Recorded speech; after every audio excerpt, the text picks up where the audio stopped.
Good morning, ladies and gentlemen. Let me first of all tell you the rules, the golden rules, what they are and what do we mean with that. And as our executive director told you, these are principles, we think, and they can allow the governments, industry, and other stakeholders to address the problems coming from the extraction and production of unconventional gas. We have 7, if I may say so, golden rules. The first one is on the measure, disclose, and engage. This is the first one. It is mainly on the transparency side. Much of the public concern is related to the fact that the public, local communities do not have access to the information about the activities for the production and extraction of shale gas. So our suggestion is, before starting to the operation, companies have to first of all measure the quality of the water, quality of the air, and others, to have a baseline before anything starts. And throughout their activity, they measure the same water, air quality, and the others, and compare to the baseline and make it publicly available, this information. For example, one thing that we feel very strong, that the chemicals used during the fracturing process need to be fully disclosed to the public, both in terms of what they are, what they contain, and what are the volumes of chemicals used. There should be a full disclosure of that. And also, we think that the companies have to ensure that the economic benefits are also felt by local communities, and to engage them in that respect. The second rule, the golden rule, is watch where you drill. I think it is very important that the companies, governments, regulators make a careful choice of the drilling sites. Especially in that respect, the geological survey of the drilling sites are very important, the seismic surveys, and any change in the seismic activities need to be registered and monitored. So therefore, the choice of the site is extremely important. Third, isolate well and prevent leaks. Now, we think that we need robust rules for well design, construction, and the cementing of the wells. What kind of cementing is used, and what is the thickness of the cementing, and there is a need for all of these, plus the integrity testing, to make a part of the best performance standards. We also think that depending on the location, there is a need for considering the minimum depth requirements in terms of the activity. 4 is the issue of water. This is at the heart of our analysis. As you may know, the shale gas requires more water than conventional gas for the production. It is more or less in line with the oil in terms of water requirements, but more than conventional gas. Therefore, a sound management of the water resources is crucial, both in terms of by using the best available technologies, increasing the efficiency, and therefore minimizing the water use, and at the same time, reuse of the wastewater is crucial. And also, together with water, the minimizing the use of chemical additives, and here to use chemical additives which are more environmentally benign to be chosen would be much important in order to minimize the risks of chemicals. Fourth is on the venting and flaring. Following carbon dioxide emissions, methane emissions are also important greenhouse gases, and it is very important that we limit and minimize flaring and venting. Our golden rule in this case is we would like to target zero venting and minimal flaring during the well competition. The public authorities, we think, need to consider imposing restrictions on venting and flaring and specific requirements for installing equipment to minimize emissions. This is, we think, very important, and this can be done without major investments, as we will tell you in a minute. Six is the rule is the be ready to think big. What does it mean? Before any community, any region starts to this activity, they shouldn't only think of one single well, but the scale can go up significantly, and one should also plan how the growing scale of activity could affect the local communities. For example, instead of bringing water through trucks, a well-designed pipeline system to get water in might bring, perhaps in the beginning, some significant investments, but the return would be very positive. Seventh and the final one is that we think we have to make sure that the robust and appropriate regulatory regimes are in place here. And governments need to find the right balance to have prescriptions and the best performance. So our thought is, since the shale gas production practices change from country to country, region to region, even from site to site, governments need to set targets, but perhaps let the companies free to choose the ways how they reach those targets, but these targets we think has to be put in place. And also, I think we have to recognize that from time to time there may be a need for independent evaluation of certain cases. So it may be universities, academia, research centers, and others. The institutions which enjoy public trust may be called upon to look at certain cases. So these are the 7 rules which are explained in a lengthy way in our report, and we think by putting in place these rules, the industry may win a social license to operate, and this may pave the way for a golden age of gas.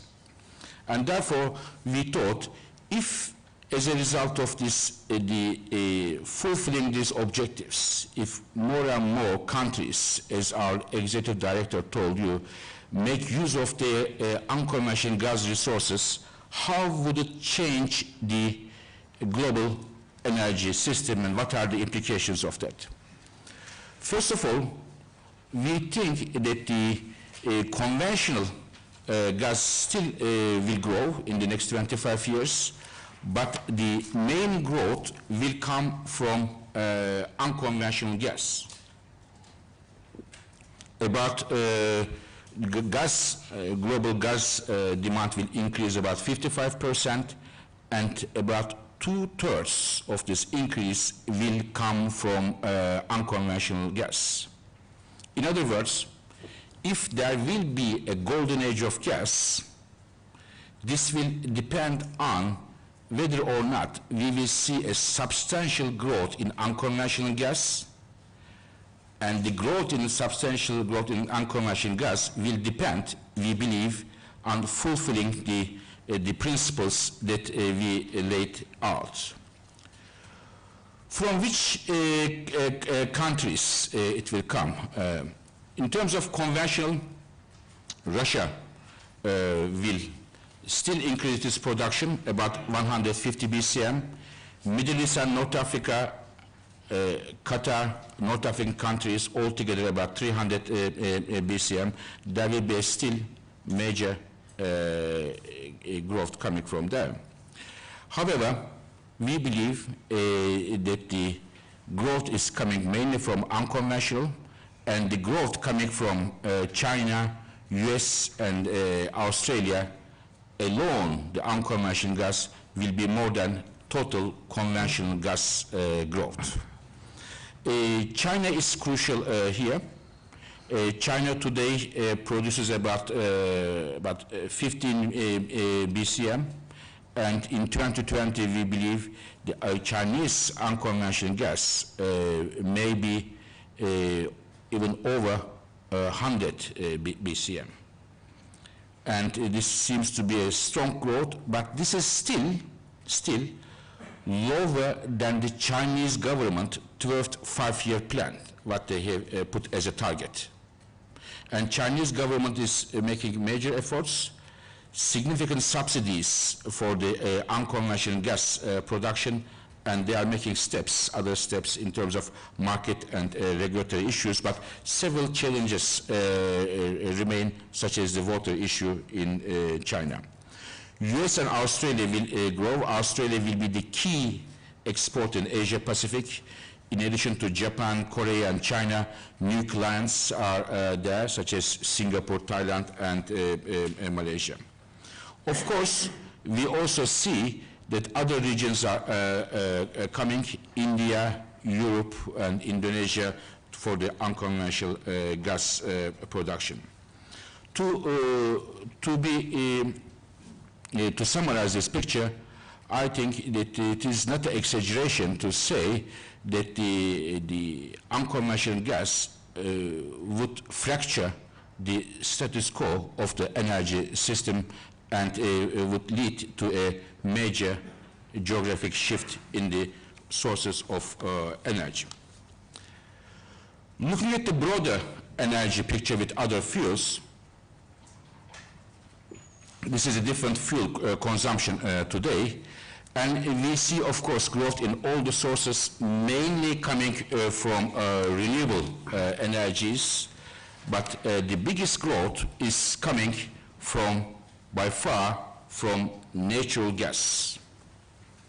And the growth from natural gas in the next 25 years, that growth is equal to the growth which would come from coal, nuclear, and oil put together. In our golden rules case, if these rules are, as I said, be followed. And gas will overtake coal as the second most important fuel. A key issue on renewable energies here. We assume that the renewable energy support programs of the countries would be still in place to give renewables such a growth. But having said that, we can also highlight the possibility that the lower gas prices in our golden rules case, as a result of greater availability of gas, may put the renewable subsidies, renewable programs under pressure. And of course, it is up to governments whether or not they are going to continue to support the renewables. But we think this is a very important issue, as we need, as our executive director mentioned, low carbon technologies to address the climate and energy security issues. In terms of the countries, where does the demand come from? It is mainly emerging countries, about 80% coming from there, and China leads the growth. As I said, there is a strong target for the by the Chinese government by the 12th five-year plan. And when you look at China, China energy mix is very different than the global energy mix. Share of natural gas in the total China energy consumption is about 4% compared to OECD countries, it's about 25%. And the use of coal is in China 67%, 4% gas, 67% coal.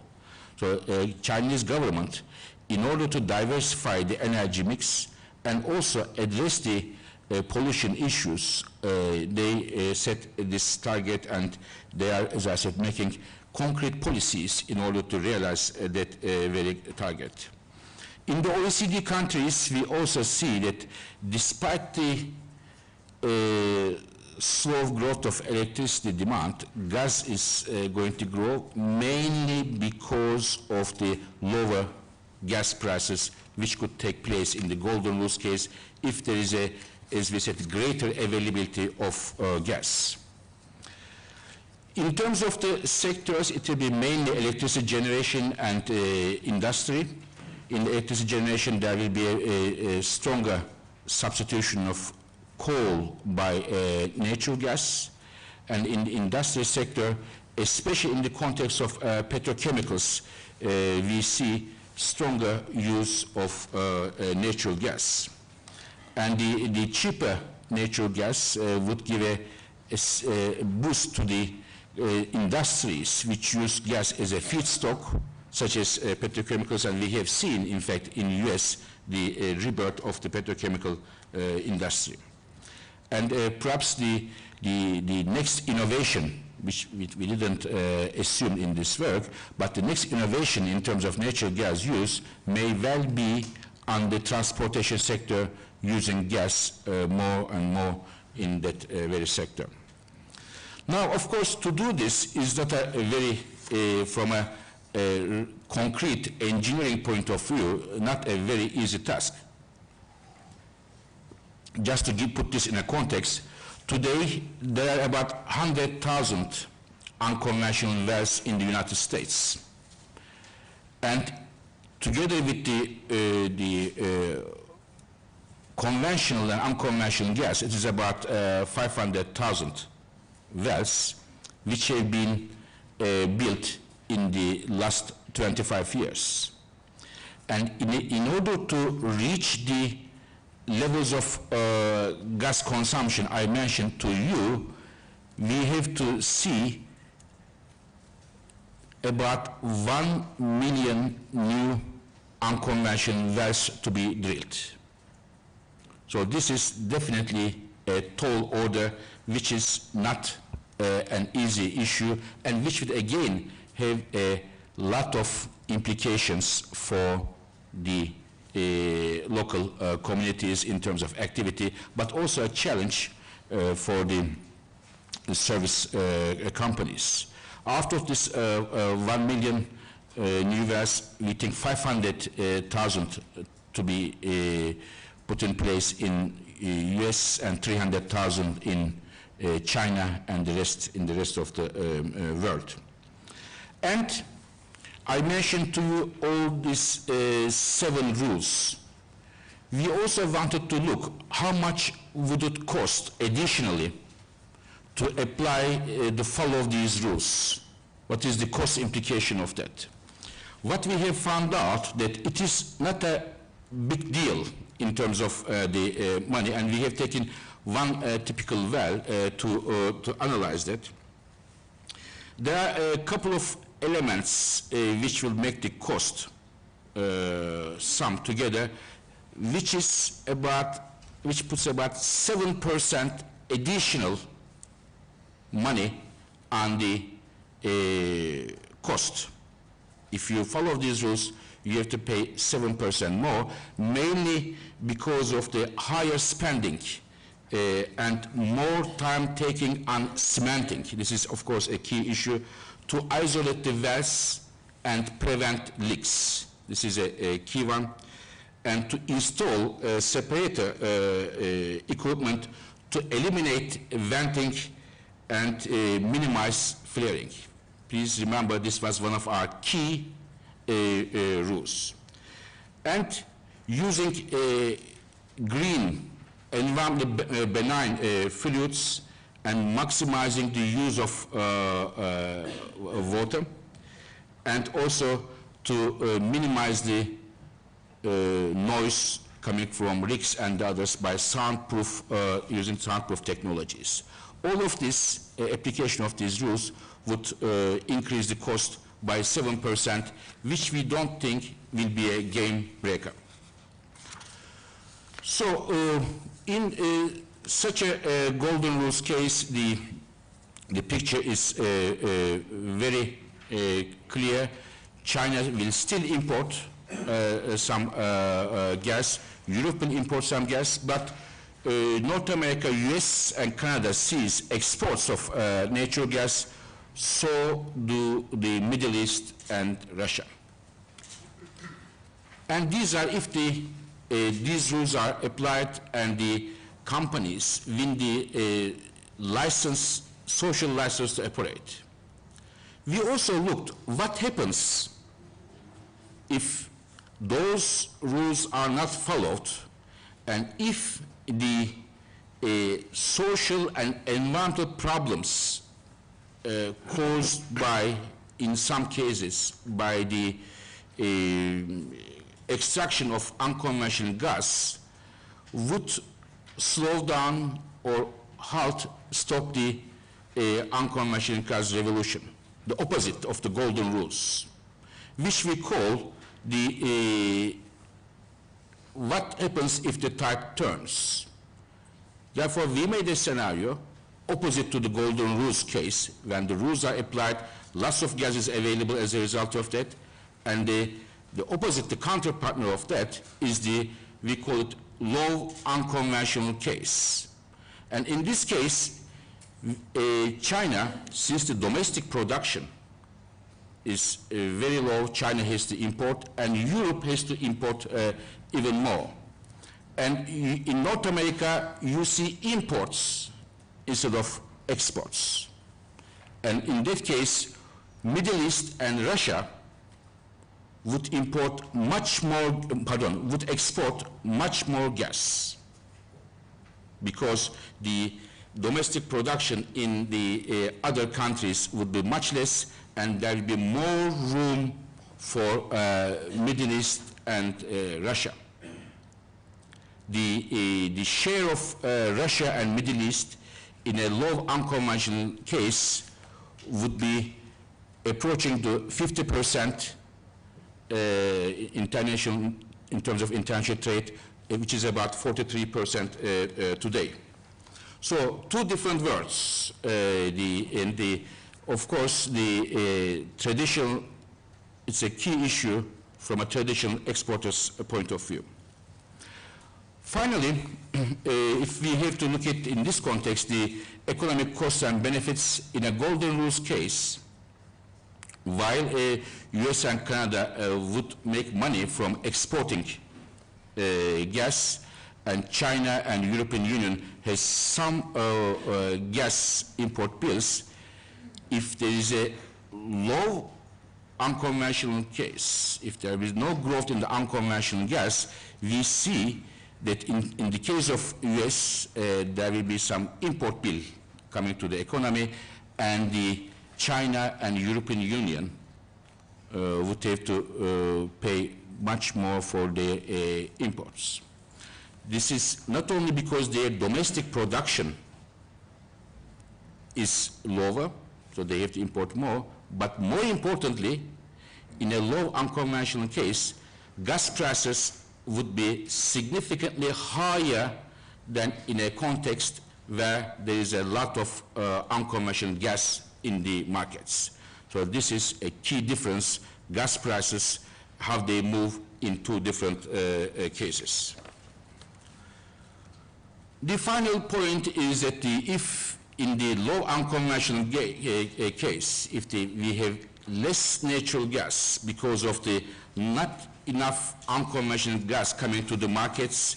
The gap will be filled mainly by coal, but also oil, renewables, and nuclear power.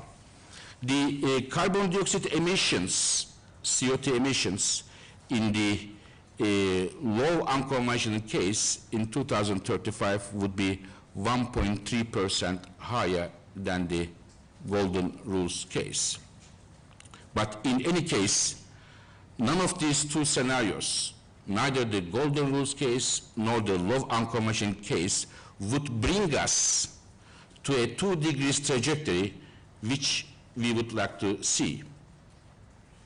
As Mrs. van der Hoeven told you, we need still efficiency, renewables, and other low carbon technologies if we want to come to a 2 degrees trajectory, if we are serious about that.